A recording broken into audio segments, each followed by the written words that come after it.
Very close vote late this afternoon. The council voted against a resolution that would have had an independent third-party auditor examine the proposed Gulch deal.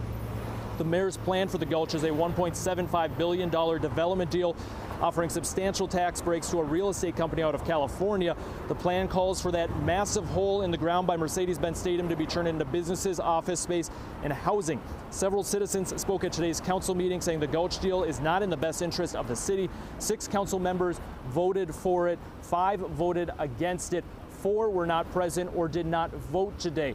Now, even though 6 voted for, 5 against, the resolution for that audit around the Gulch deal failed because it needed a majority of the council or 8 votes in favor of it. It's now unclear what happens next with the Gulch, but the next item at Atlanta City Council on the Gulch deal could be them either rejecting or supporting the mayor's deal. Of course, we'll continue to track that for you and bring you any updates. Reporting at City Hall, I'm Joe Henke, 11 Alive News.